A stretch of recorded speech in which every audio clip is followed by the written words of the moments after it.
how do you define the yips? How do I define the yips? Wow, good question. I think for me, if we look at it from an academic perspective, it's the psychoneuromuscular impediment that can affect fine motor skill execution. And I know that's very academic jargony, but I guess it's what's almost trying to highlight within it is the complexity that it's not just an inability to do something. There's a lot more going at. There's the psychological aspect. We know there's the neurological aspect because some of the symptoms that individuals experience, and it seems to really be problematic in fine motor skill execution, where there's elements of precision based, where there's bits where it's self paced, so you decide when you're going to execute that skill. So that ability, I guess, to commit. And yeah, I think it initially, when we think about the yips, it initially, I guess, got popularized within golf as that term that was associated with it. And then we started seeing it in cricket, and now we're starting to see it spread across a lot of other sports. And um, anything that kind of falls into it, like dartitis, is just a dart specific version of the yips. In archery, they call it target panic. So there's very similar, there's a lot of similarities. And I just think the terminology used for how you define it is different across the different sports, that colloquial nature. And I think that sometimes makes it challenging within the literature base to define what is being meant by it, because of that comparison piece, because that's the beauty of what we're trying to do with research. But yeah, that's I guess what my definition of the ifs would be. There's the two elements of it, what I think, and then correct me if I'm wrong, the psychological and the physiological response that happens. Is there a chicken and the egg type thing that's going on in terms of, is there one leading the other? Which one would you say precedes the other? Yeah, it's a really tricky one, and I think what we already know about the yips, I think, is we know it's complex. We're trying to understand a little bit more around the first incidents, the first experience of it, and we know that there tends to be some psychological component around it in relation to the experience, the fear, the panic that can come alongside it. I think, and I hate to say on a podcast, it depends, but it really does depend on the context, depends on the person. I think what we're still trying to really flush out is we know that there's these different types.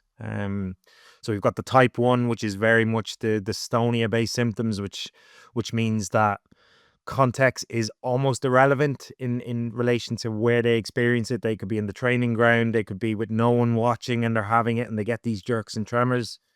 Then the type two is more the performance anxiety based ones, whereby context really does matter. So when there's something at stake or there's people watching or there's that opportunity or that spotlight is on them, those symptoms really come to the fore. And then you've got type three, which is a bit of a combination of the two. So yeah, that's kind of our way of understanding it at the moment. But in terms of what comes first, I think you could speak to most people on it, and I think there'll be a difference of opinion. I don't think the first experience, what comes first, is as big. I think, yes, it's important for us to understand, but I think it's that behavioral component that comes alongside it that's we're still kind of coming to grips with, about how we tackle it, how we manage it, and also as well how we understand that first initial exposure to it. In terms of when you first get it, when do you kind of know that you're getting the yips? Okay, I'm glad you've asked that. I think just, and do, if I go off tangent, do bring it back if I've missed the question. I think the important part that's really clear here is the label.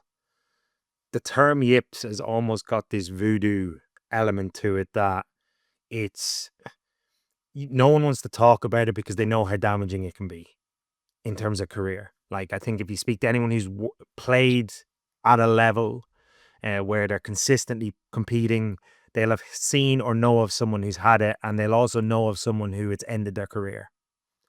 And because of that, there's this kind of voodoo element that let's not talk about it. So sometimes we actually hear the first experience is somebody else experienced it on the course.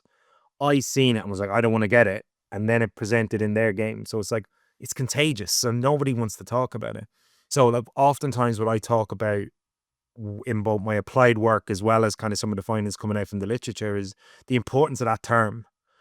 And people label it kind of poorly. So even coaches go, oh, that's the yips. And then it it blows up in someone's mind of, oh my God, my whole career trajectory of where I thought it was going to go is suddenly now altered because of an experience. And one of the things you can have is you can experience a yip while not having the yips. So you can have that moment where, and we've all had it. And the analogy I often use is, think about walking, something we all do. And well, the majority of us are able to do. But how many times have you tripped over your feet? And it's almost like your body didn't go the way it wanted to, but you don't spend the whole rest of the time going, oh my God, where's my left foot going, my right foot going? And you kind of psychoanalyze every element of the step. You move past it quite quickly. But in some of these sports, that moment, why did that happen? And it just kind of spirals. Is it this? And it just then goes, and it's chaotic then.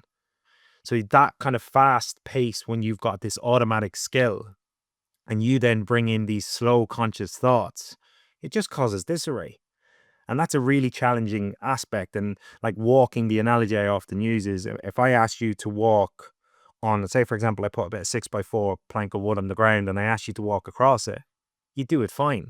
If I stuck that same plank 20 feet in the air and asked you to do it, suddenly the balance would be off like this, because you're now trying to psychoanalyze and kind of really consciously control the physical execution. I do think there's an element of that within some of these sports where you've got that comfort. It's automatic in your movement and you're slowing it down with your conscious processing. You're almost trying to control every element of the movement, which isn't great, because it slows everything down and it disrupts your automatic processes with those non-automatic. And that's where the disarray can sometimes happen. So yeah, the labeling of it is really, really important, because it can have disastrous implications in terms of where your mind goes to. And we are natural threat detectors. And this term now has all the threat associated with it. So your mind goes into this really incredible place in terms of creating these scenarios of what could happen, and is this my career over? And in my head, I thought I was going to be here by this point, and now suddenly I'm not even going to get anywhere near that.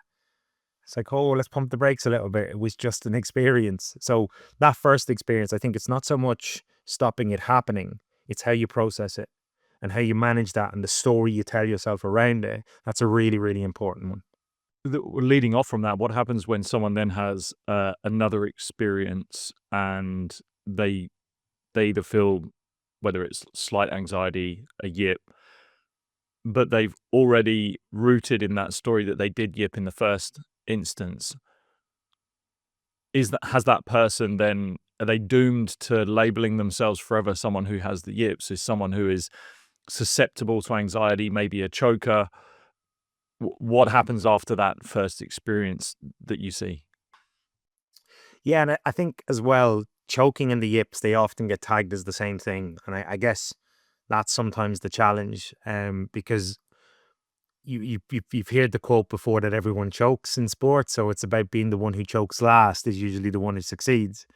But with the yips, it's something completely different. It's that Well, thing that yeah, even just on that, what is the difference between choking and yipping? yeah, and I think the beauty of psychology is we're dealing with theory, where we're dealing with trying to understand, and try and give clarity on something that we can't always see, because I can't open someone's mind and go, "Ah, okay, I see what's going on here." So my viewpoint on it, and from the research I did across my PhD and kind of subsequent work, and I understand people might have difference of opinions on some of it, is choking is still very much, there's a psychological factor around the fear and anxiety that's also there within the yips. I think one of the subtle differences I see is that choking is kind of acute in nature. So it's a kind of one-off experience. Yes, you can have subsequent of it, whereas the yips as an experience is usually more chronic in nature. So it's kind of consistent across it. The other thing that I think comes down to it is controllability. Choking, there's an element of, it's just a really bad day and I'm trying my best to get in control of it, but I've kind of labeled it as, it's just something that it just got the better of me. The occasion got the better of me. Where you sometimes see within the yips is, I'm looking at my body doing things that I'm not telling it to do.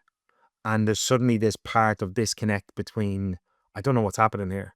And it's that panic element of when you're trying to do something and like an archer I was working with previously, and I still remember this to this day, was they were getting into full draw, and they were watching their fingers, and they're going, right, get to full draw, and you get to it, you hear a click and you release. And before they got to that point where they got to full draw with that click, their fingers released it. And I didn't tell it to do that. It just did it. And it was that element of that uncontrollability that I think that differentiates the yips from choking. And I think that's like, even in archery, the term that, like, if you think having a panic attack, it's this extreme response, yet they're titling this as this phenomenon as target panic. That when we're in panic, there's almost that uncontrollable aspect to it. So that's kind of where I see that they're in almost the same, it's in the same area, in the same sphere. And that's where the differentiation is really challenging, of us trying to understand, well, is it a choke and is it a yip?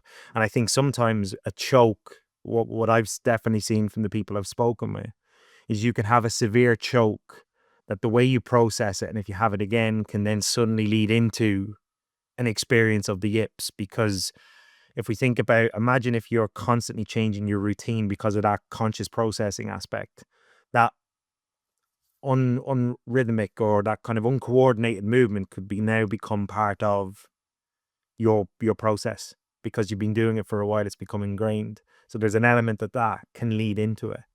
And then we also know within the literature that, I want to be very careful about how I use this word, because I know it has different connotations. Trauma. We often talk about trauma is associated with that, whether that's in a life experience or even in a sporting context, that, if you have had this experience with lots of people watching, and, even think about your career, Lewis, when you've got lots of people watching, you don't want to make a mistake. But if it does happen and you're not in control of it, it can suddenly blow up in our mind, and it can be quite a traumatic experience. That can then be the preset for, well, I don't want to ever experience that again. And it just builds this narrative in our mind that can then lead to the contributing factor of all the things. We can go into it in a little bit more about some of the psychological attributes associated with it. But that can then lead into, I had a yip, to I have the yips. And having the yips is a bigger deal, because you'll hear people who say, I've had it for 25 years, I've never been able to get rid of it.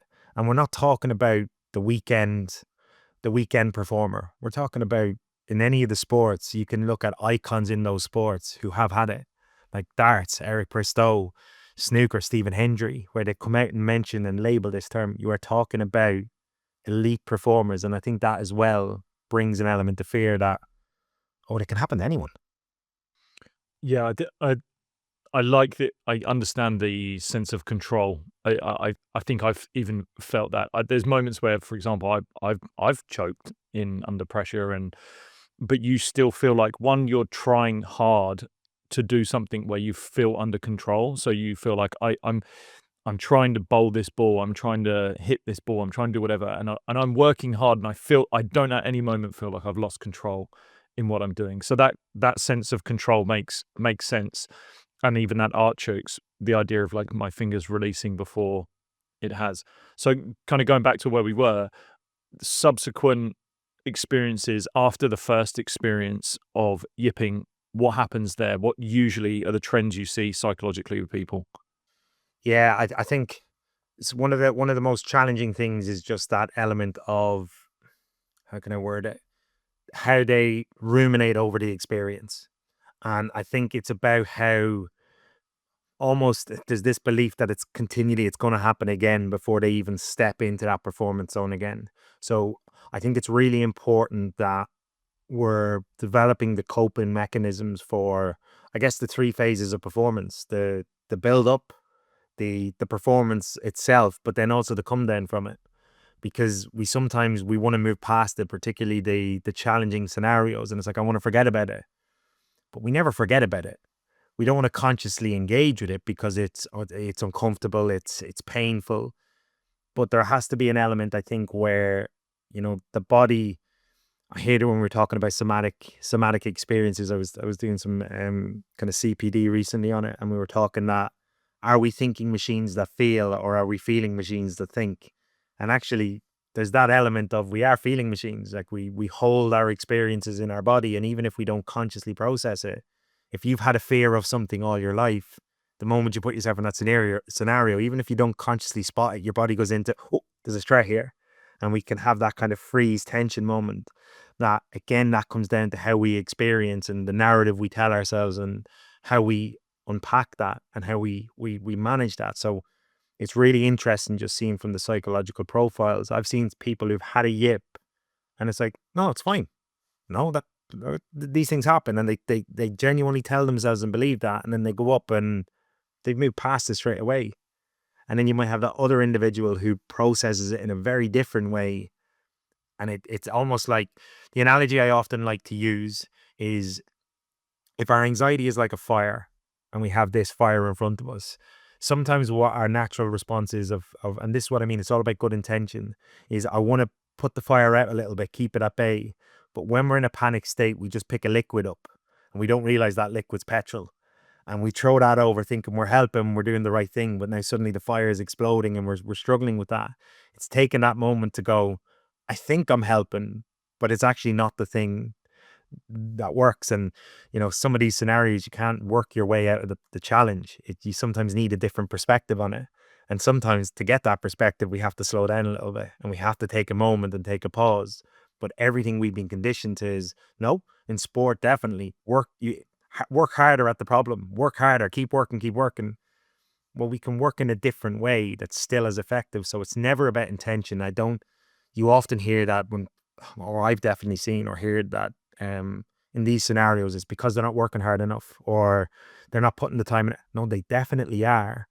It's just the coping mechanism that they're using for it isn't as effective for the scenario that they're in. So it's just trying to understand that relationship a little bit more with it. I've sort of battled with that whole idea of are we thinking creatures and feeling and thinking.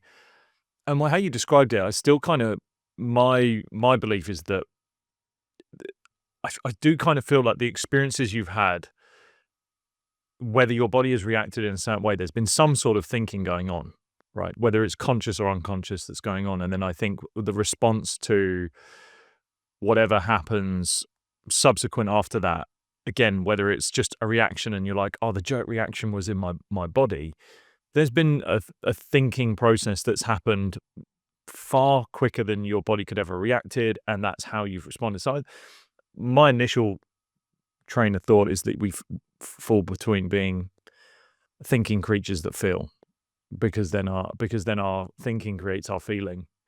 And I only say that because, and I find that therapy for me, not to make this some form of like therapeutic process, but I feel like I have done that in the past. So I have through the work of psychotherapy been able to unpack some of the stuff that I didn't even realize existed within me through cricket, right? Through sport. And I had no idea that was there. And you go, I react in that sort of way, whether it's in my everyday life or whether it's in a sport, because of this event that I had whenever and the story that I told myself about that. And therefore I locked it away, didn't change the story, just kept that as a system and a narrative that I was forever going to read off. And then when it happens again, that story just comes up very quickly within seconds, and then your response is exactly the same. Yeah, and I guess I 100% see that perspective. And I guess it's when we think about thinking, is it conscious thinking or is it kind of something that's deeper in that rooted? That was my point. Yeah. Yeah, your beliefs and values. And it's that exact element of actually a lot of people, it's on a surface level, they don't realize they're holding on to that tension or they're holding on that. And so what I often say to some of the athletes I work with is these experiences is if you imagine it's like a stone or some form of object that's heavy. And when you have these experiences, whether you believe it or not consciously, you're going to use these experiences and you're going to do one or two things with it. You're either going to put it on your shoulders and carry that weight around with you. And you might notice that difference because it's like if you only add 0.1 of a pound, but over time it has a cumulative effect. Or you place it on the ground and you use it as a stepping stone to learn from. Now, what oftentimes people don't realize is that they're placing a lot of this on their shoulders. So I know when people who go to therapy or even one of the things they talk about with the Yips, particularly when it's a traumatic experience, is EMDR, which is about reprocessing that initial experience and having safety attached to it. is that they talk about, I feel this feeling of freedom. And if you think about when you take the weight off, if you're so used to carrying it around and you take it off your shoulders and put it on the ground, it's like, I feel really light. And that's what I like about that analogy, is that trying to give people that afterthought that, okay, this experience has happened. Some will be brilliant, some will be not so good, but it's whether you want to place that on your shoulders. And it's not always bad experiences that end up as being weight. So think about you in your own career, Lewis, and anyone listening. I performed amazing. Okay, I cannot now drop below that standard. So you're going in feeling I have to hit this mark every single time. That's now suddenly a weight. So the good experiences or the bad experiences, depending on your disposition and your approach and your perspective on things, some positives can end up being threats.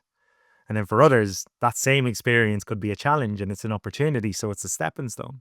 So it's really about how we perceive it and how you manage it afterwards. And I think that's where the reflective bit after an event is so important, that we often tend to only really analyze the poor performances. But if we can get into the habit of just, I go through this process all the time. I regularly reflect and take the good, the bad, and the ugly from experiences and see if I can place them as a stepping stone to learn from, as opposed to a weight to carry around with me as, okay, well, that's the stick I'm going to beat myself with. Because almost what can sometimes happen with the yips is if they feel an element of fear or a slight shakiness, which we all experience when we're nervous, if that weight's on the shoulders, like, oh, there's the yips, it's happening again. And it's like petrol bang on the fire, and it just, Well, how much of this, well, in your work and what you've seen, how much of the yips can be attributed to the fear around the performance itself, or actually what it's saying about the person? yeah, I think one of the things we did with our 2020 research paper was trying to see if, based off some psychological predictors, could we predict people who've experienced it versus not? And we were able to predict, I think it was about 70% of individuals who had experienced the yips based off their psychological profile. And what was really fascinating within that was when we looked at choking, we did the same with choking because we were trying to differentiate that experience, was that there was a lot of variables that were associated with choking because, again, choking can happen to all of us. But with the yips, what it seemed to stem around was more the self-presentational factors. So almost this element of, I've got myself to a level I cannot be seen to make a mistake.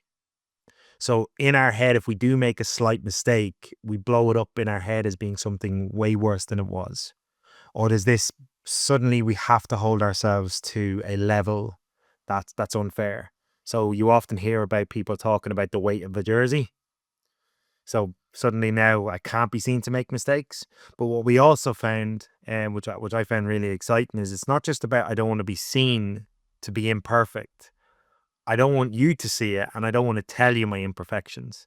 So this element of trying to portray this perfect image, and then also I don't want to share or tell anyone about my imperfections. And I do think that that can play a big part in it, because if we're in that perfectionistic realm, there's this element that any slight deviation from it, we're failing. So I think it's important that we understand it from that perspective, that the role that that might play and the story we tell ourselves about the environment that we're going in to perform can be a really important factor to understand the X part. So when you exit that performance environment, depending on what those parameters you've set for yourself, whether you've been successful or not. And you've probably seen it yourself, Lewis, when being in dressing rooms where someone has performed well from your perspective and they're beating themselves up because they had a higher level that they expected from. And you're like, hold on a minute, why are you down? I thought you did brilliantly. But again, it's the markers of what we use to almost define success.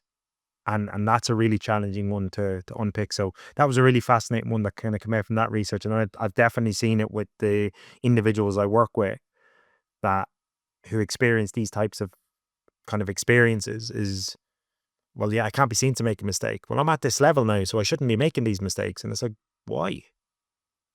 Let's unpack that. because you're a human being like everyone else here.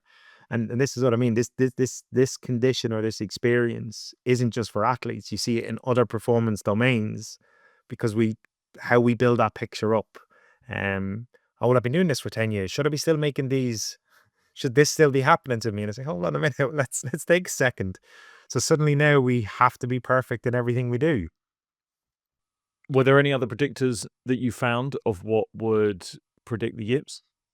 So those were the main ones that kind of came out. We did have one within the big five in relation to conscientiousness, which again just that shows, I guess, the intention bit that, you know, very conscientious towards our action, but again, if it's done in a self-serving way or a kind of debilitating way. So we're still really trying to unpack and explore that a little bit more. But there was definitely the common theme being the perfectionistic elements, but not within the realm of skill execution. It was more about that being perceived by others. Yeah, that's quite literally what I've written my dissertation on, was this perceived perfectionism within head coaches and others. And I only did that because, again, good research is me search. And I had felt that. I had felt the fact that while I didn't yip and I didn't probably have those physiological responses, I felt pressure and anxiety to a level based off the expectation that was either explicit within myself or potentially implied by the environment, again, which was not explicitly stated. It's not like someone is saying you have to reach this standard. And I mean, you've heard stories of coaches that have done that and what traumatic experiences that has created. So you see what the explicit can do, but it's, for me, a lot of the expectations that live within sport high performers is what lies beneath the surface of what is actually said and what is not said. And that stuff that is very close to being said but not said, the implied stuff, the implied expectations, that for me is probably some of the most damaging, because it's like a death of 1,000 paper cuts, because you're getting it every day, because as long as it's not said, then it means that no one is saying it and no one's harsh enough to say it, but the environment is almost as tough and as toxic because it is not being said, but everyone's just accepting it and absorbing it. Yeah, completely. And like one of the questions I love asking when we start to unpick with athletes or performers in any context, what do they feel are the expectations? I love asking, okay, and who said that? Where was that said? Has that ever been said to you? And they always sit and go, oh no one said it, but it's that belief aspect. And I think what it comes down to is clarity. You know, getting real clarity of expectations, and even just kind of going through those things that are bubbling below the surface. Well, let's get it out. And in any other world, we want to know what we're being measured against. But the ones we kind of place on ourselves, we like to keep quite rooted. But when you place it outside and put it on pen and paper, you can have a different relationship with it. Because the analogy I often use is, have you ever gone to the cinema and watched a movie where you've got the surround sound and the speakers, and they don't have background music in the scenes? No, it's a totally different experience. And internally, it's like we have our own orchestra. So if you've ever gone and seen maybe some of the Fast and Furious movies where there's these long car chase scenes, it's the music that creates that emotional response that's like, this is really exciting. If I got rid of all that and you're just watching someone driving around in a car, you'd probably go after a minute or two. Okay, let's move on with this. And when we're in our own head, you have that whole orchestra playing the music that's telling you to either feel fear, happiness, whatever that emotional resonance is with that music. When you get it out on paper, it kind of gets rid of that. You see it for what it is, and you're often able to challenge it. But in some people's minds, that orchestra is so loud that it's really difficult to challenge against it, because it's like, well, the feeling's really there. Of course, it's obvious that, so we just almost accepting it. So by getting it out and people saying it, you're bringing in a different sense, because you're saying it out loud and you're hearing it, or you're putting it down on paper and you're using your sight. You start to go, hold on a minute, is that a belief system I can get behind? And it's just giving people that opportunity to challenge it, because I think if it's left inside, it's often unchallenged.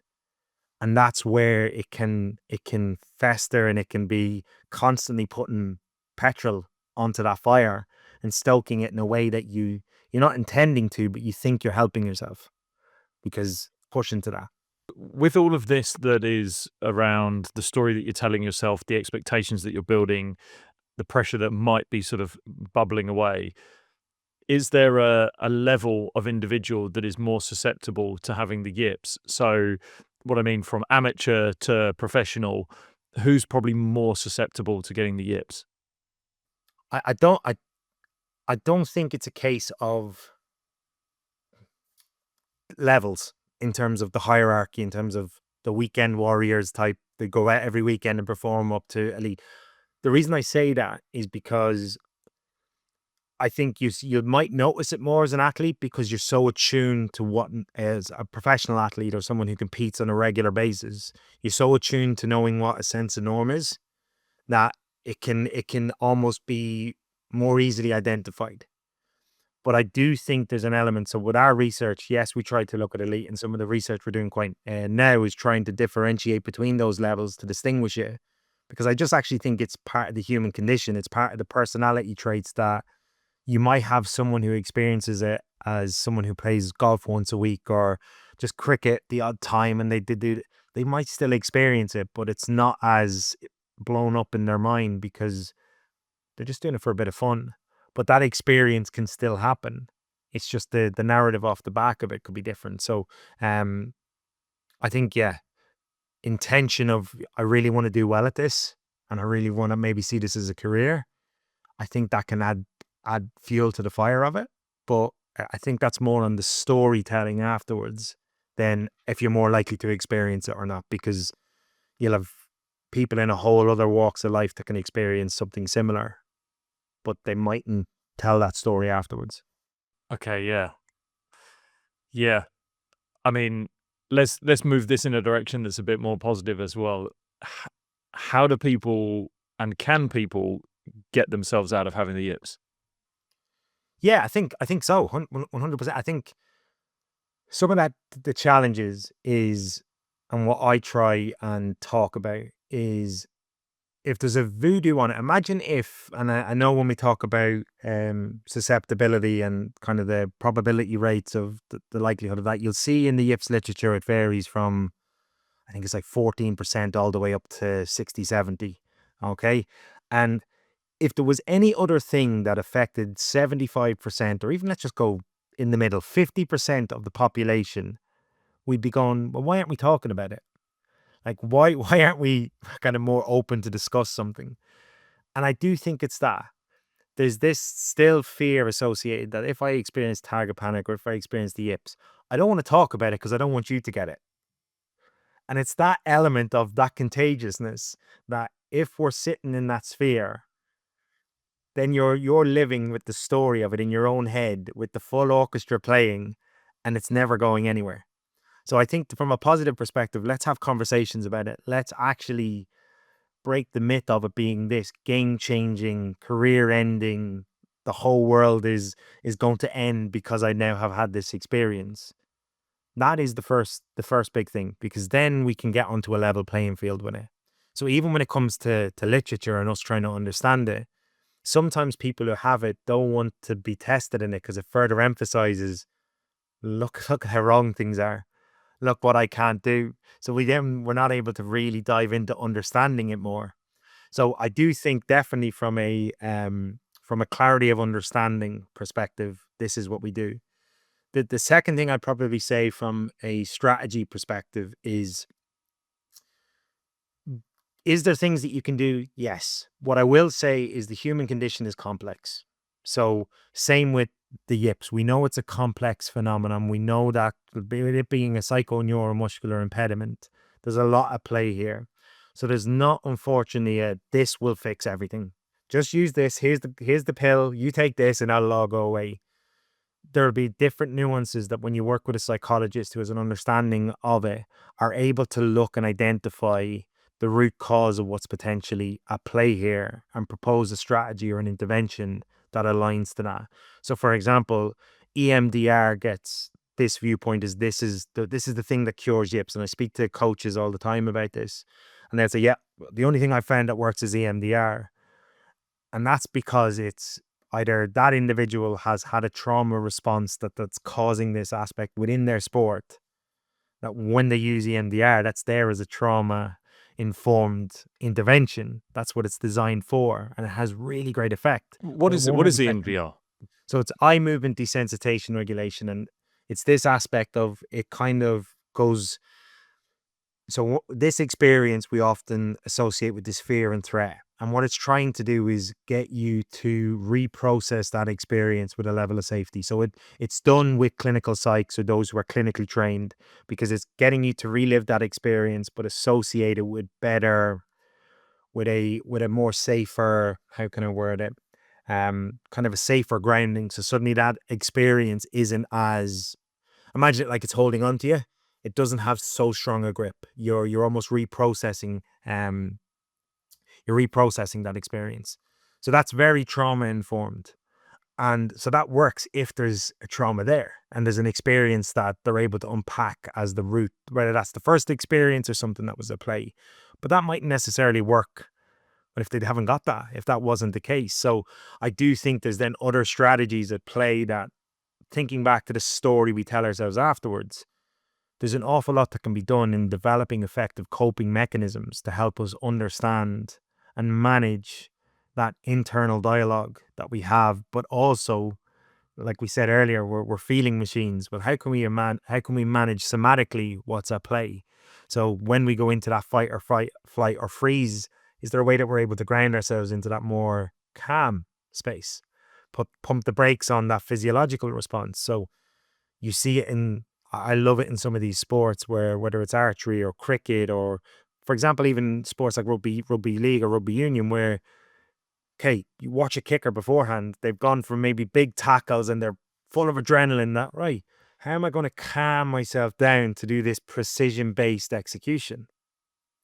Okay, so you develop strategies to enhance with that. And that's really, really key. And even those 3 performance zones I was talking about. So say, for example, golf, your round might be 5 hours, 4.5 hours, whatever, depending on who's around. You might only be playing for 15 minutes. So if you have this narrative constantly when you're performing, that's so emotionally and cognitively draining if you spent the full 4.5 hours replaying shots. Okay, so how can we create a routine that this is you stepping into your performance zone, this is you in your performance zone, and here's what you do stepping out your performance zone. So it's creating a space of how you cope with those experiences so you're not carrying them around with you. And anyone who plays golf will know it. If you've had a bad shot, it sucks. But if you hit a bad drive and you hit it wherever you go, that's a lot of steps you're taking if you're replaying, oh, look what I've done, this is my worst case scenario. Actually, you can't change that. Now is not the time to analyze. It's like if you were in a fire, there's no point standing in a room where the building's burning around you going, why did this fire start? Let's do that when we get out of the house, when we're at safety. And it's kind of that within a performance context. Do I need to hold on to this and analyze this now? No, probably not. So let's go forward, get back into our routines, our processes that hopefully we've got to move into that next performance shot. So you're not carrying shots with you. Yeah, it's one of the things I always say to people when I say to them how mentally challenging something like cricket is, because people who don't know the sport, they look at it and go, oh, it's just people having cucumber sandwiches, teas and cakes, and it's all lovely. And I said, well, but at the professional level, and you run someone through like what could happen to a professional cricketer psychologically, you say, right, you're a first class, maybe even world class player. You're in great form. You go in and play your first game, and suddenly you get a great ball from another world class bowler, and you're out the first ball, and then you move on to the next game, and then you get a bat. You wait. You're not only waiting just minutes or hours. You're waiting days, sometimes, maybe even weeks until you have your next hit. All of that time could be this sort of marination on what's happened. And depending on what story you have told yourself within that first 24 to 48 hours is the story you're going to read for the next however many weeks. And there were players that I heard of, again, at world-class level, who other players hated them for this, but it seemed to work really effectively. I know there were players in the England team, for example, that when they had a bad game, they used some other excuse as to why they didn't perform well. So it was basically not their fault. And it used to drive everyone insane because the person wasn't taking accountability and they weren't accountable for it. But they were world class. They were one of the best players in the team. And then when they sort of reflected on it, they thought, actually, what a nice place to be in where nothing's your fault, because therefore you're not worried about what you're doing. You're going into that performance still thinking about, I'm going to do as hard as I can and work as hard as I can, and I'm in control. And if it doesn't go well, then it's not my fault. I really struggled to figure out where I sat with that because I didn't like the element of accountability because, again, I think it only worked up to a certain level. But it really just told a story about, again, the story that you're telling yourself going into a performance and what that does for you. Yeah, I also think on that accountability aspect, I think balance is key within that and knowing when's the right time to lean into that. And I also think perceived versus reality, that sometimes even if you had no fault in that of your own and you weren't necessarily a part of that, you could paint the picture that I played a part in that. So, and again, comes back down to that clarity. So having real clarity with yourself or your team around how we learn from this. There's oftentimes we don't have that. It's the uncomfortable conversation. It's the challenging conversation. And I think when we talk about psych safety as an element within a team sport is about, well, actually, how can we have these conversations without it being judgment? And you did this wrong. You did this wrong. You did this. This was your fault. That was your fault. To being more, okay, guys, how can we learn from this? Like you hear this a lot in communication. I see this all the time where they go, oh, well, they're a bad communicator. And it's like, well, communication is a two-way street. There's a transmitter and a receiver. There's two people that play within that message that actually, in essence, what we're trying to get to is our communication needs to be better. So it's what can we do within that ecosystem to effectively do so, where it's about moving forward rather than pointing blame. And that's a really difficult thing to do within a culture and within a setup. And it's trying to then lead into that element of how we process it and how it impacts the story we're telling. Because just like you highlighted, there'll be those individuals who you might think they look fine and their body language is suggesting that because they developed a really good way of putting on a mask for what they're feeling. So people think, no, they're fine, but you don't know the message that they're potentially telling themselves and that inner dialogue. And this is what people love about autobiographies and hearing ex-players' accounts where they're like, I didn't know you were experiencing that. And they're like, oh yeah, I was going through this. And they're really good at a defense mechanism is putting on that mask and putting on that game faces in a way that actually it's important that we understand that narrative. I'm not saying we constantly want to be reliving experiences and going back to it, but I do think it's important that athletes are able to make sure that the story they're telling themselves in a performance is more in reality of the experience. So at least it's a more truer account. And that's not trying to take away from how it felt, because that can sometimes feel really fearful, but it means that they're not going into that same environment that, so for example, I have a fear of heights and I live in the UK, so flying back to Ireland is the quickest way of doing it, but I'm not great at flying. And if I spent the whole time in the airport going, well, the plane could come down and I'm going to be, and I sometimes do this, I'll be sat in a plane seat and I'll look down and go, wow, there's a long way down between if this floor opened up, it's a long way down. And that's just that fear element.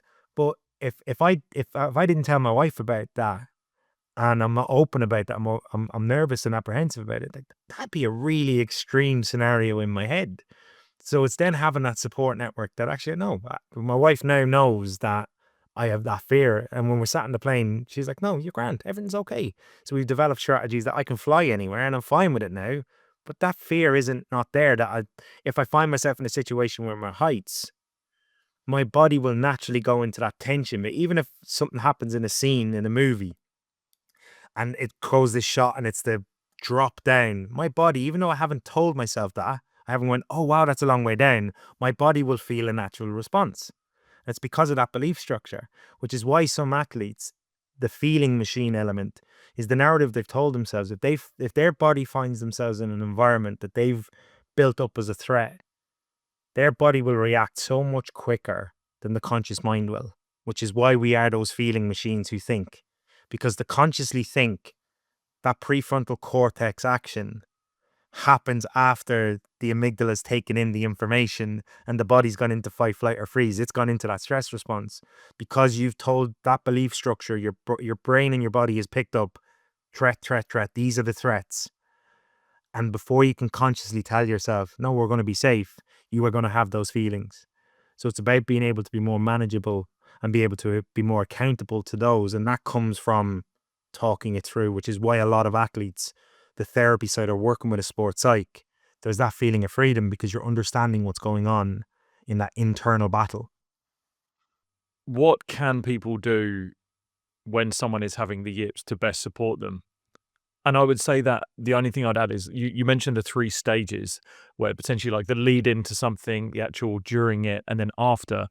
In my mind, again, correct me if I'm wrong, I'm rationaling that the during and the after are going to be the most important parts because more often than not, someone may not be with someone leading in, and that external conversation might exacerbate it leading in. I don't know. I'm just saying, so which of those phases might be more important, but more importantly, how do people help out?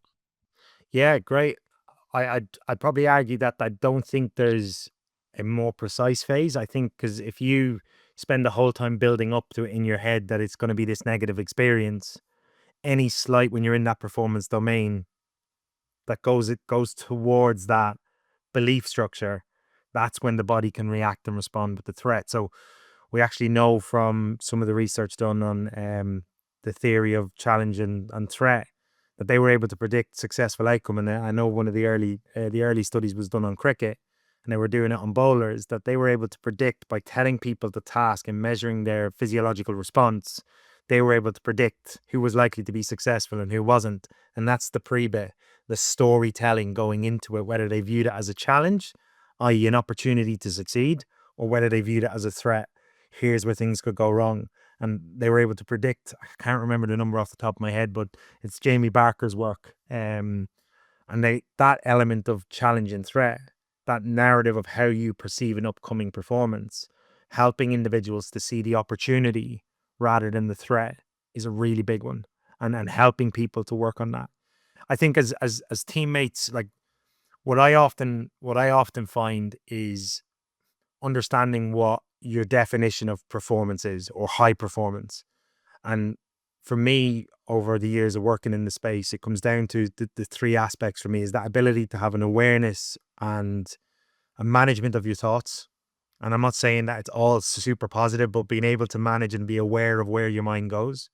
The second thing being the ability to regulate both your breath and your emotions. And then the third thing being the ability to connect with the strengths, with your team, with the goal, the purpose of what's happening. And I do think that whenever you're in a dressing room or you're in an environment with those, helping individuals to see that might even be just, no, you're doing fine. Take a breath. You're all right. We've got you. It might just be a case, no, you're really good, highlighting the positive in an individual's game. But even if it's knowing that person, sometimes the question of how can I help? What do you want from me right now? Yeah, I think actually, I only say this because I have seen a lot of, especially team sports. I think you can get onto individuals, but team sports, when someone is having the yips, I've seen 2 things happen really as a common thing. One I actually saw where someone was having yips and the player was so disliked in the team that no one helped them, that they were like, "You're on your own." Like, this is sort of karma. And that was from actions that they had outside of the sport. And so it sort of really highlighted to me how important it is to be a good person within in your team, because when you need them most, you're going to need them. And then the other one is a lot of people can sometimes rush to help, right? And then in that rushing to help, that can kind of exacerbate it. And the differences in how people respond, depending on their perceived idea of what that person needs, was really interesting. I actually heard once of an international fast bowler who was feared like worldwide. And when I heard about what he needed, through his teammates really surprised me. I thought he would be someone that, just by how he looked and presented himself, he might be needing, "You're okay, mate. It's not all good. Like, you've got this. And really be quite hard on him, like be tough." But that person needed a huge arm around the shoulder. Like, it's going to be okay. Needed a softer approach. And that was the first time I've really had heard, and I was quite young when I heard it, that you can approach your perception of how you think someone needs to be supported is not necessarily the right way. You have to ask that question of, what do you need? But in that is assuming that person knows what they need and knowing that. But I think that comes from normalizing the conversation.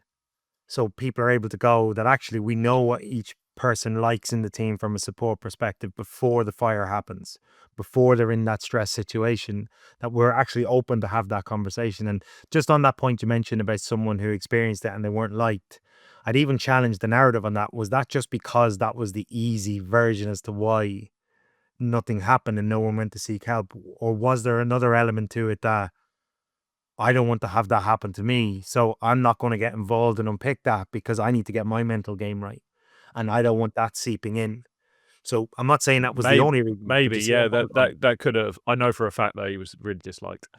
Yeah, like I'm not saying that wasn't, but you know that element Yeah, of that 100%. Yeah, that definitely get what you mean. contagiousness that Yeah, I don't want that to happen to me. like you So could catch the yips. there is that. It's like I had one client who went, I can remember when it happened. My first experience of it, I was playing golf, and it's because, and this was their words, it was because the person I was playing with had it, and I thought, oh no, that could happen to me. And the next hole, it happened to them. Yeah, I've seen that in golf as well. It's weird. But again, just think about the mechanism that's happening there, right? Is that someone is believing they can catch it, and therefore they've given it enough time, so almost it happens anyway. It's self-fulfilling prophecy. This Matthew effect of what they want, kind of have told themselves is going to happen. So I see in golf again, you see it quite a lot. It's like, oh, you've given it to me now. But it's the thinking time. Like it's my belief is it's the thinking time you have going into the performance, and you might not have the process or the routine for building into performance that allows you to tap into what you need to do. And it's that aspect of you.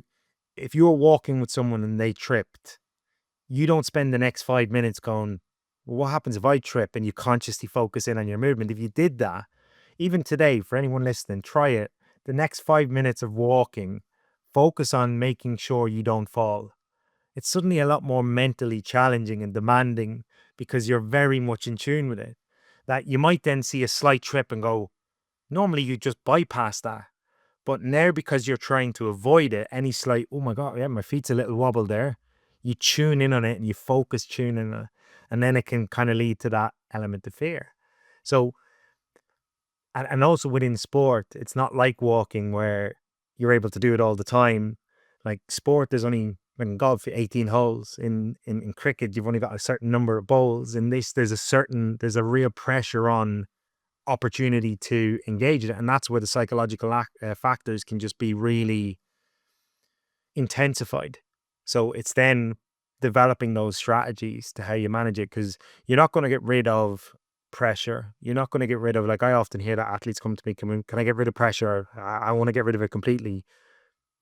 You can't. My viewpoint of it, pressure comes when you place importance on it. So if that is the viewpoint, then stop caring about it. How silly of an intervention is that?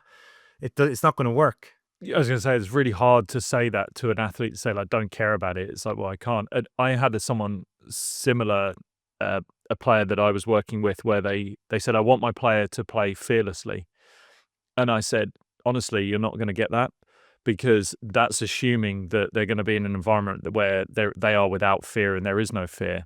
When actually, you even know this from people in like extreme sports, where fear is like the most grounding thing for them, because if they are, say, alexithymic, they actually ground their emotions in fear. But I would say saying to someone who is fearless is a really dangerous thing to say to them, because when they say, okay, I want to be fearless, I'm creating a story about myself that I hope to be, then I go into a scenario where there's suddenly fear and anxiety, and I feel fear and I failed. I haven't achieved this fearlessness that I thought I could, and I am now a lesser version of myself than I thought I was. The way I reframe it, and actually something that I had used in my own personal career, was being brave. Now, that sounds stoic and awesome and go get 'em. My thing was, if I just act as being brave, the only way you can be brave is when fear is existing. Bravery without fear is not bravery. It's because you have to have fear. So if you accept the environment is going to be anxiety inducing, it's going to be fearful, it's going to be tough. If you can be brave, then it got rid of all of the issues that fear created for me, because it goes, well, I'm going to be brave in the face of that anyway. So what's the next thing, which we know is the most important thing, which is I'm going to focus on my movement, how I do things, how I actually go after it. That is the most important thing we're always trying to get to. But the reason why so many people struggle is because they're stuck at that first stage of how do I get past this fear, this anxiety, and they can't get to what it is important, whether it's execution of a skill, delivering a speech, a presentation, whatever it might be, trying to drive their car. They cannot get past that fear because they've said, I need to be fearless, but now I feel fear, so therefore I'm not that. Damn it, I'm no good. It's exactly that, and you hit the nail on the head. Like, the narrative around, I want them to be fearlessness or play with fearlessness. Well, actually, what you're saying is you want them to be emotionless. And actually, the reality of it is that is, in order to do that, you have to experience the emotion to then tell the story that I shouldn't be feeling this. So it's trying to go against the natural response of the body.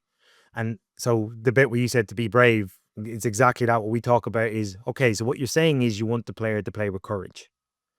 So it's reframing that actually it's about how you use your emotions and how you're able to spot the fear and do it anyway. And do it and have those abilities. Just like you mentioned, that might be giving yourself a process goal or a target that you're going to work on, or something to zone in on that allows you to place that focus to be courageous. And even some of the things we've heard the saying, fake it till you make it. And that stems into the kind of embodied cognition of what's in the mind is in the body, what's in the body is in the mind. What it's actually saying is, if I focus on presenting myself in a way, my body language, I'm going to stand upright, I'm going to have my shoulders back, and I'm going to, that's what courage looks like, that I can do that in this scenario. And we know that that can play a part in changing our kind of mental fortitude and the way in which we think. Okay, so actually, can I do the things that I want to do? And do I know what that looks like? Have I got clarity on what I'm trying to do in this pressure moment, in this moment where there is fear there, but there's also a great amount of courage. And what I want to have is that there's more of this than there's of that, as opposed to the argument of, well, just get rid of that. Well, that's going to be there anyway. So it's, can I do it despite it? Am I able to focus on X, Y, and Z and it be really purposeful in what they're doing? So one of the examples I talk about, and it was really fascinating. I was working with an archer who we were chatting about their process, and they highlighted, well, before I shoot, I focus on maybe two things. I was like, okay, that sounds reasonable. And we did a strategy called Think Aloud, which is basically you're helping athletes to verbalize their internal thoughts, so you can get a bit more clarity on what's happening. And they got quite comfortable with it. And within an end, so a 3-minute end is where they shoot 6 arrows, they actually highlighted about 15 different technical things that they were thinking about. So that really went against the two things. So because their intention was to do well, they weren't purposely trying to focus on lots of these things, but suddenly all of this noise was there. So what we're trying to do then is, right, let's practice on narrowing it down to these two constant things that you can focus on, that when you're trying to be courageous, you can zone in on those. And it doesn't always have to be technical. It could be just a feeling. It could be a body language aspect. It really depends on the person. And that's the nuance of this, of when you work with psychologists, they're able to help you tailor it to yourself. Because oftentimes you'd hear these great stories and it's like, I'm going to try it myself. The reason it worked for them is because it was tailored for them. And it's being able to do that for yourself of, right, how can I be more aware of my thoughts and my triggers? How can I learn to manage my own breathing, manage my own emotions? And the key word there is manage. It's not control, it's manage my breathing, manage my emotions, and then connect back into my strengths. So what's my super strengths? Well, you're powerful, right? Let's focus on, in this next upcoming movement, I'm going to execute it with power. I'm going to execute it with this. So they've got clarity. And the big thing, what I definitely find within the Yips, is they're able to commit to that. Oftentimes, those precision-based sports, the problem or where it manifests is that inability to commit to the action, because their brain's telling them, I need to do this, or don't do this, don't do this. So you haven't committed to something, and that's when the body doesn't know what it's doing and it will respond. So by giving you that ability to commit to something with real purpose and intent is where some of these strengths can come into play. And that is something that you want to practice outside of the performance environment. So there's a level of routine to it, there's a level of consistency to it, that it becomes more automatic. So in those high pressure moments, you have something you can connect back into. You have something that you're able to go, yes, there's more at stake, but it's the same process you've done all your career. Because a lot of athletes, unfortunately, and you may have experienced it too, Lewis, where when you get to the dance, I'm here now, so I have to do something different, rather than doing everything you've worked incredibly hard. And that's because the consequence, we feel, right, this is so important now, I have to do something different to achieve it. When quite simply, no, consistent routines, consistent structures, that's where athletes look really calm, because they know what they're doing. They're really calm because they're able to just focus on their normal process, their normal routine. They're able to shut out the noise because they have their process that they focus on. I wonder if a lot of this revolves around the language that we use around this sort of topic. So whether it's the people that are around, we've obviously spoken a lot about what people are saying to themselves and the story they're telling themselves, but kind of the language that everyone uses around it. So my mind went to, if you're with someone trying to help them deal with anxiety or deal with stressful and pressurized situations, you'd said there is this element of people don't talk about it, that it's kind of unspoken, and the lack of understanding of how people need support and to do it, because it's kind of implied that you should be good enough to deal with pressure. You should be good enough to deal with this, and therefore, if we talk about it, we're basically saying that you're not good enough to deal with it, and you have got a chink in your armor. But I also wonder whether it's the type of language that we use. So just even the word anxiety, right, gets huge stigma, not just in performance domains, but just societally. And so I wonder if there's a way in which people can be smarter around using their language. The example I would give is that I'm really big on shifting the terminology away from mental health to mental strength, and just saying that this is not a mental health problem you've got right now. It's just a mental strength issue. You've currently not built the strength to deal with this current issue that you've got going on in your life. And that is not some stoic sort of win at all cost attitude that I'm trying to imply onto someone. It's just saying that the way you might be physically injured or diminished in strength in your body to do a certain movement, we just have to build you up to get stronger at that, so that you can deal with the resistance, the forces that are coming at you. And just even in that sort of reframing of it, I think empowers people rather than makes them feel diminished in who they are. So I just wonder if there's an element of language that we can be using around things that are so knife edge when it comes to pressure, choking, yips, performance, high performance pressure, all that sort of language. We all experience it. Some people we often only ever talk about it when it's gone completely wrong, and then we label it, and that kind of just intensifies the experience. Is that, it's about being able to keep that as a conversation that's regular and consistent. So how we brief, but also how we debrief from experiences, so we're able to at least categorize it and explore it in a more effective way. And I like that reframe between kind of mental health and mental strength. And I think the other thing to be also mindful is that we oftentimes focus on, well, I don't have it. Well, no, in both scenarios, you are really intentional with your execution. The difference here now is you haven't developed what the strategy is yet to manage this scenario, because it's new. So I'm as you can probably kind of see in my background, there's a little Spider-Man head there. I'm big on kind of my story, the narratives and the ways we talk about it. I love using a Batman analogy that if you think about old school Batman, he's got a utility belt. And someone asked the question they often hear is, who would win in a battle between this superhero and this superhero? And what oftentimes whenever Batman's raised, I always ask, or you've heard other people say around, okay, well, is it a normal Batman or is it a prepared Batman? Because what's great about the prepared Batman is his utility belt. He'll go to who am I up against, and I'll make sure that I've got the right tools and strategies on it. And sometimes it's just about these experiences provide you a fantastic opportunity to go, here's something else I can add to my utility belt that I'm able to draw it upon. And it's never that you're going in with the intention of doing poorly. You just mightn't have had the strategy or the coping mechanism yet. But the beauty of this experience and what I try and share is that experience is the greatest teacher. So are you going to lean into it and go, what can I take from it to add to either one of my existing tools that I've got to go, this works in this scenario, how good is that? Or it's a new strategy that we find that might work next time. So then suddenly you end up coming into these scenarios with, and with that mentality, and it's things I talk with my athletes all the time about, is because there's such a big fear on losing, there's such a big fear on failing, that we introduce the concept of, well, can you fail in the right way? Can you fail or lose successfully?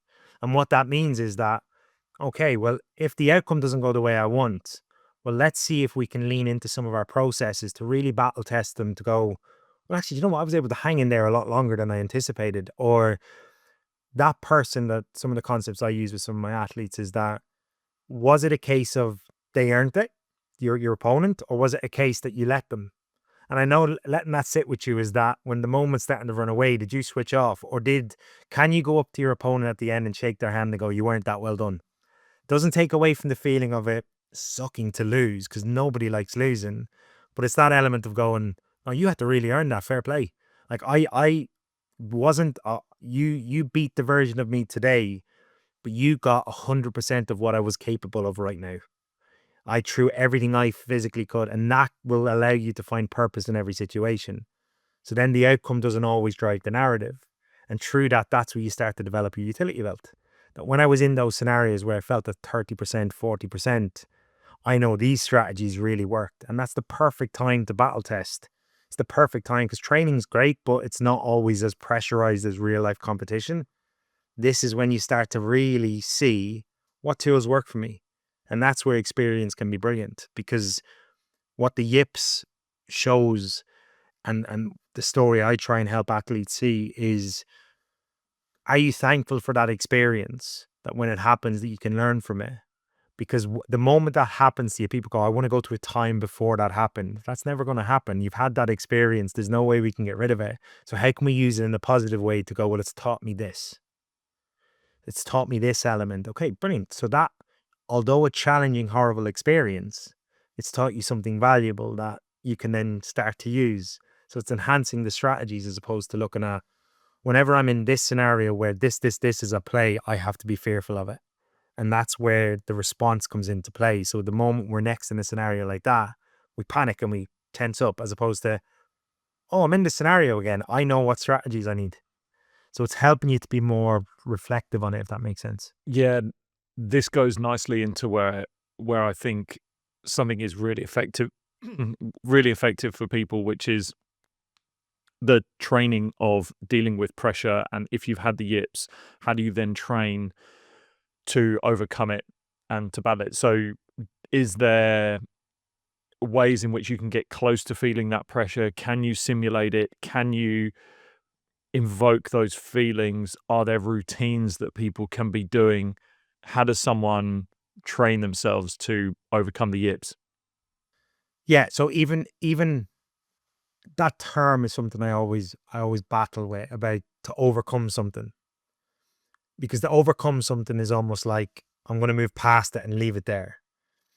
The way I almost view it is, can you learn to be able to manage it more effectively?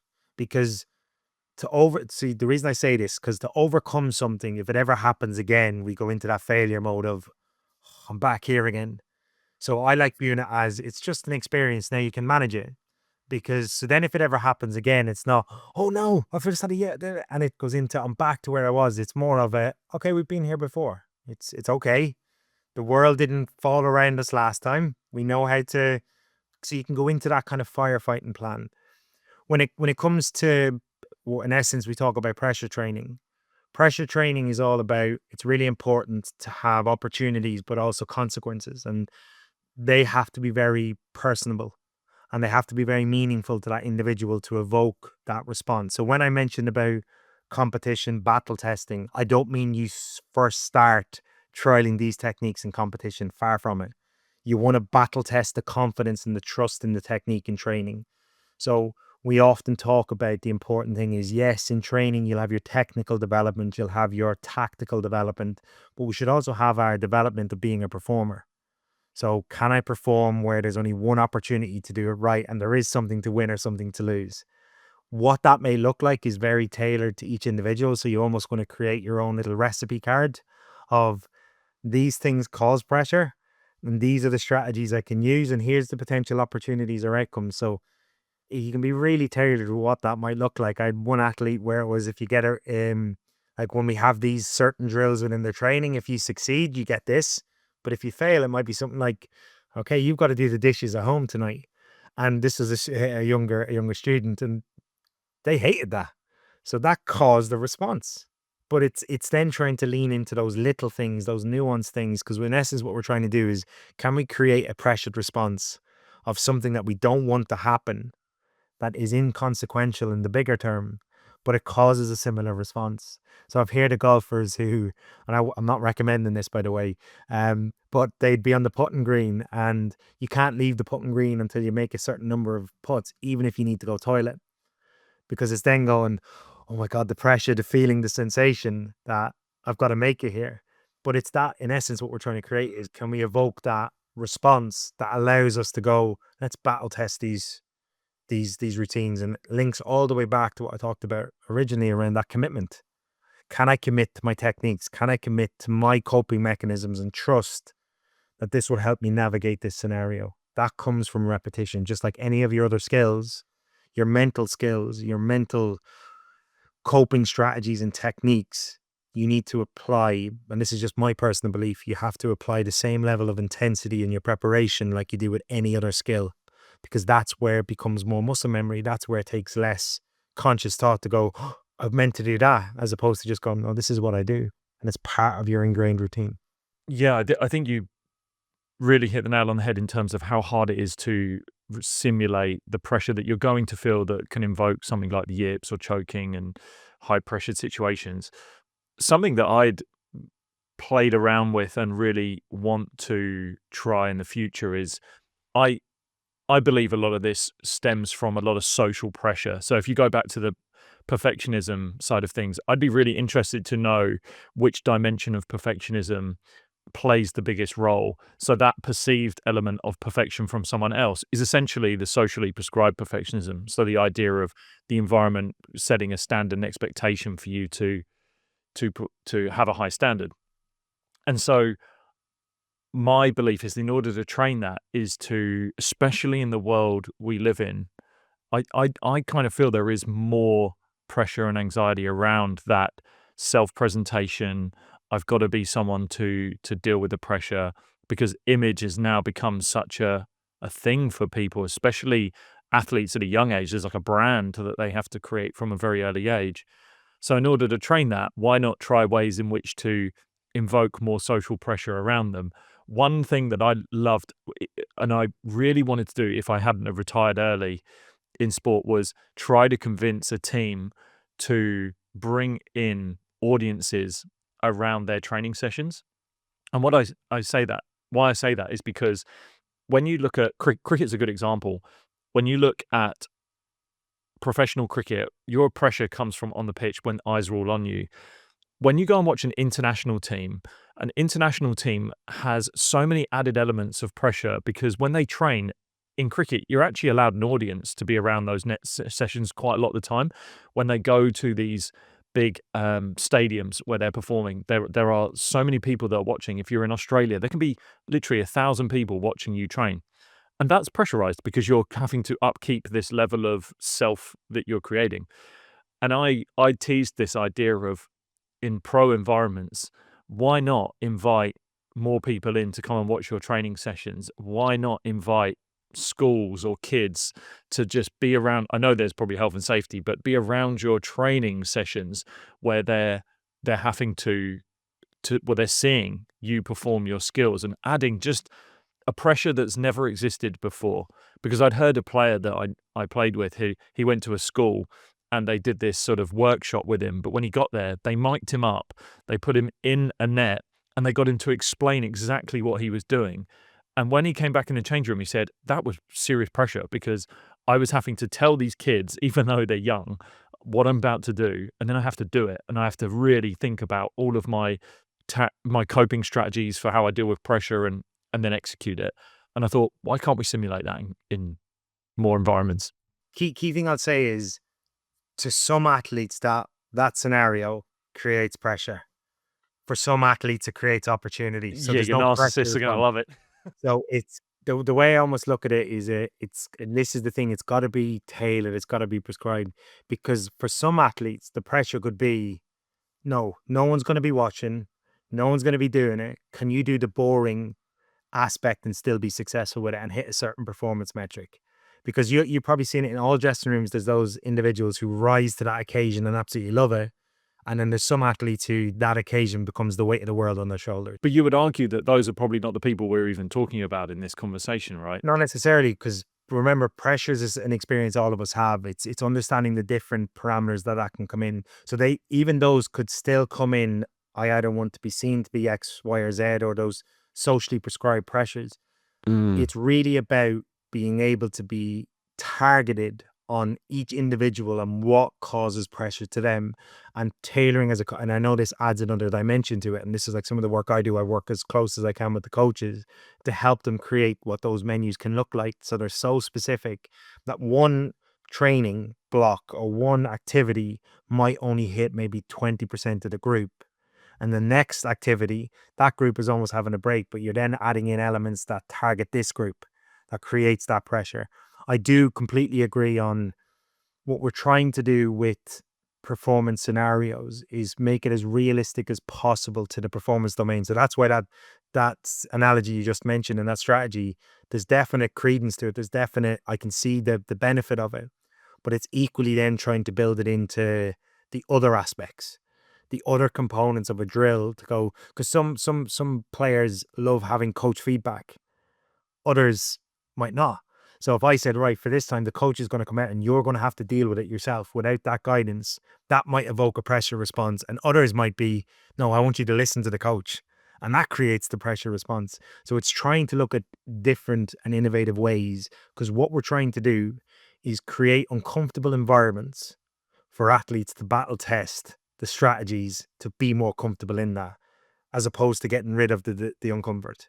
It's developing strategies to manage that.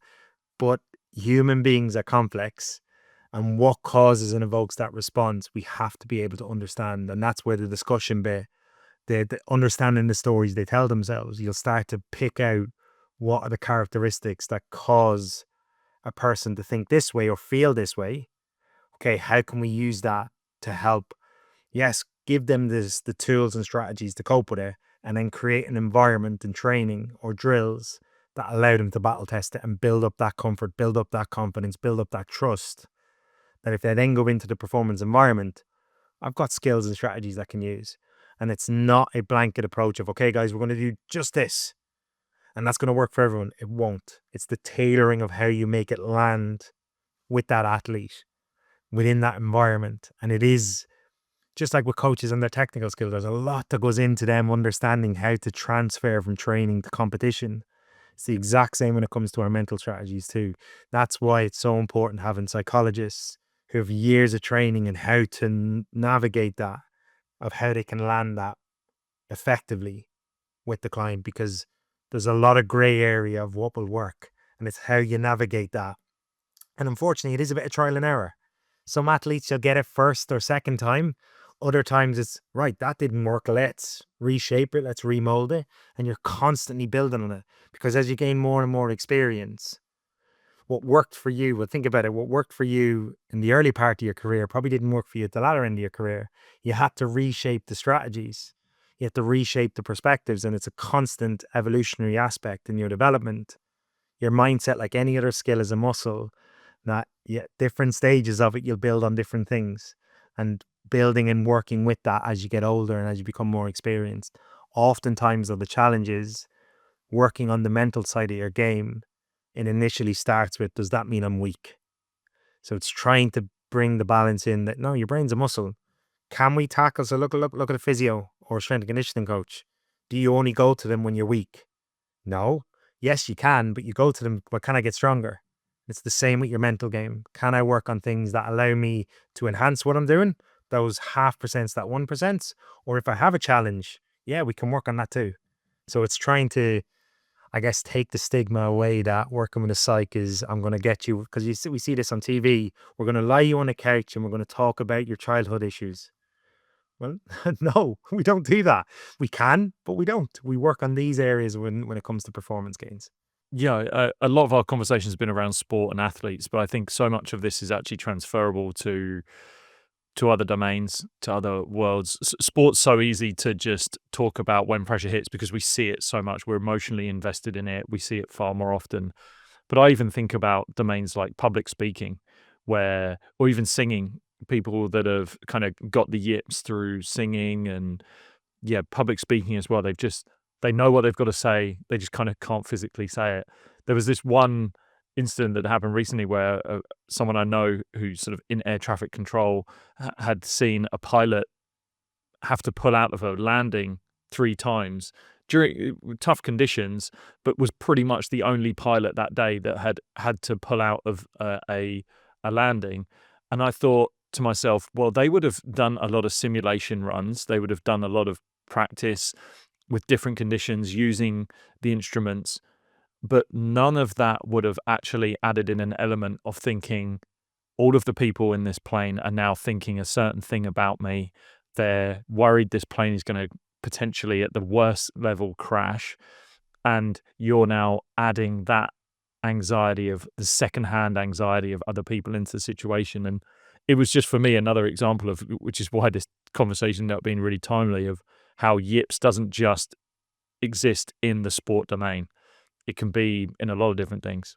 So when you said musicians, like when I was doing my early research on the Yips, there's the similar one in a different performance domain. They call it musicians dystopia or dystonia. And it's those individuals who have fine motor skills, whether it's on the kind of the violin or the cello, whatever that might be, experiencing similar. You then hear riders who have writer's cramp, where actually it's an element of that. Sport is the shop window of human performance or performance psychology. But everyone else, what's happened with sport is you've become really good at a skill that actually lots of people want to watch you, and you get paid well for it. But imagine if I took this scenario for any users who work in an office. Imagine I stuck 20 people behind you as you're writing an email, and you put an exclamation point in your hair. Oh, I wouldn't have done that. I would have probably put it as a space, or I would have put a full stop. Yeah. That's often what you hear with athletes. They're human beings that they've just become really good at this skill, and they're in a world that lots of people like to watch it, and it has such transferable skills to anything. And like, I've been very fortunate that I've published research in education, corporate, the aviation industry, understanding performance under pressure. And the pilots one was a real example that actually the simulation training that we found, that was a real source of pressure, because pilots have to, every 6 months, I believe, do simulation training to make sure they're fit for practice. The amount of things they were talking about was so connected to what you hear from athletes talking about a big pressured performance. No matter what the performance domain is, whether it's a surgeon, whether it's a musician, whether it's a rider, whether it's a public speaker. Public speaking, we know, is one of the biggest personal fears. It's actually higher than death. So there's that element of, yeah, you talked yourself out of a scenario because of the story and the setup. So we know that athletes warming up for performance, performing, and then warming down. In a general life, the performers I work in, I don't just work in sport, follow very similar principles, because we understand it's the person behind the performer and then you sort the performer, but actually all that's changed is the performance context, what this individual requires for performance. And if there's an element of fine motor skill execution in it, then the yips might actually be a thing that you could experience. You may just have titled it something different, like Dart startitis, artery target panic. Or you might just, and you hear it, oh, they've had an experience of the yips. I know they talked about it on Ted Lasso in one of the shows. And it was just, it's this common term that we now use to explain it. But yeah, it's a thing that can, the way I look at it, it's a thing that that human beings can experience in these types of scenarios. And if it has those ingredients, there's a possibility that you could experience an element of that. Mate, love it. Where's the best place for people to follow along with what you do? Take a look at your research, maybe even work with you. Where should we send them? Yeah, so I'm a lecturer at the University of Derby, so you'll find my profile up there that has all kind of my research and definitely the research aspects. And then I have my own website, drphilclarke.co.uk, that you can reach out and organize a chat, whether it's about performance-based aspects, whether it's absolutely anything. I love speaking to people about performance, so I'm always happy. Or follow me on LinkedIn and connect on there. That's probably where I'm most active. So yeah, thanks. I really appreciate it. Thank you so much for coming on. Cheers, Lewis. If you enjoyed that episode with Phil, now you got a bit of a flavor for this podcast and you want some more, I've put together a bunch of some great episodes that you can get started with. All you got to do is click this playlist right here. Go on.